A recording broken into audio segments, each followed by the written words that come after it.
Bhim force एक ऐसा नाम जो बाबा साहब अंबेडकर के दिखाए हुए रास्ते पर चलकर देश के संविधान की रक्षा करता है। ऐसा ऐसा फोर्स जो बहुजन मूल निवासियों की सेना है और जो बहुजनों की हित में काम करता है, लेकिन बहुजन के साथ साथ न्याय की भी बात करता है, संघर्ष की भी बात करता है। और देश में जो लूट मच रही है, देश में जिस तरीके से लोग गरीबों को उल्लू बनाकर अपना उल्लू सीधा कर रहे हैं, उन सब के खिलाफ खड़े रहते हैं। और ये कौन लोग हैं?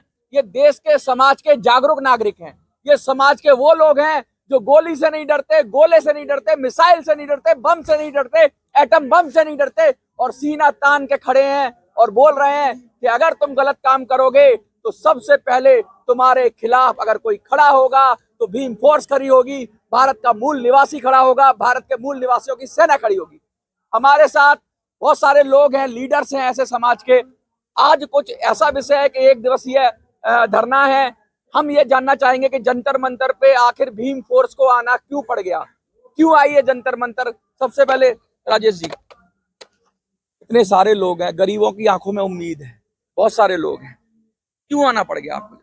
हाँ देखिए, इसलिए आना पड़ गया क्योंकि एक कुख्यात अपराधी उत्तराखंड के लोगों को बहुत ही परेशान किया, जबकि हमें इतनी जरूरत नहीं थी। हम तो बड़े आंदोलन करते हैं। एक कुख्यात अपराधी जब लोगों की शिकायतें आनी शुरू हो चुकी थी भीम फोर्स पर, तो हमने सोचा कि भाई अब ये कुख्यात अपराधी जो 50,000 का इनामी है, ऑलरेडी 50,000 का इनामी, उससे पहले ये बहुत मामूली सा वर्कर था, बहुत मामूली सा बागेश्वर में मजदूरी किया करता था। उसके बाद इसकी नौकरी झाड़ू सफाई की बसपा के कार्यालय में लग गई।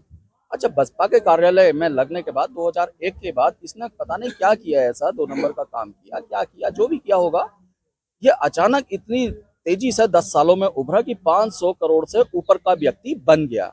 अच्छा, वो बन गया, कोई बात नहीं। उसके बाद इसने लोगों को धमकाना शुरू किया और शूटर हायर करके ये व्यक्ति किन लोगों को धमकाता है? हाँ, गरीबों को, ये वहाँ के गरीबों को, उत्तराखंड के जितने गरीब हैं, क्या भूमाफिया है तो जमीनें उनकी ले लेते हैं, क्या करते हैं? हाँ बिल्कुल बिल्कुल, ये भूमाफिया, ये जमीनें, मतलब उनको ये धमकाया जाता है कि जमीनें हमारे हवाले कर दो, हाँ। या किसी माध्यम से यह जबरदस्ती साइन कराता है और उसको एग्रीमेंट करा कर, उसको नोटराइज करा के, अच्छा, उसको नोटराइज करा के ये फिर भेज देता है। जैसे आजम खां के बारे में उड़ा गया था कि वो ऐसा बहुत सारे, मतलब अब सच है झूठ है क्या है वो नहीं पता, लेकिन बहुत सारे आरोप लगे कि जमीन ले लेते हैं बहुत सारे। बिल्कुल, जैसे कि आसाराम जी पर भी आरोप लगे थे जमीन के लिए गुजरात में, क्या उसी तरह का कुछ आरोप है क्या? इसमें कुछ सत्यता भी है? देखिए, इसमें पूरी सत्यता है, क्योंकि हमने जांच परख करके यहाँ पर आया, हम ऐसा नहीं आते। हाँ। जब तक कोई सत्यता किसी भी प्रोग्राम उसमें नहीं होगी तो हम ये भीम फोर्स नहीं आएगी। और भीम फोर्स सारी चीजें जांच ली हैं आपने? बिल्कुल बिल्कुल, जांच परखने के बाद ही भीम फोर्स जंतर मंतर पे आई है।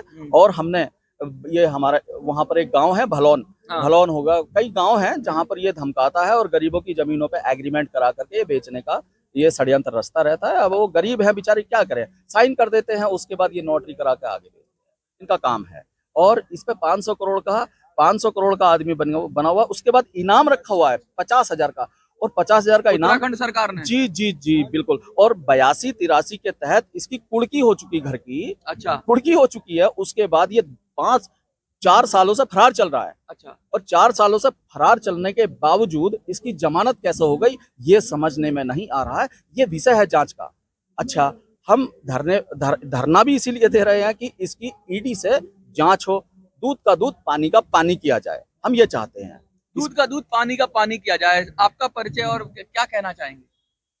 पहले तो मैं सभी को 26 तारीख बाबा साहब का बनाए हुए संविधान दिवस है, उसकी सभी बहुजन मूल निवासियों को बधाई देता हूँ।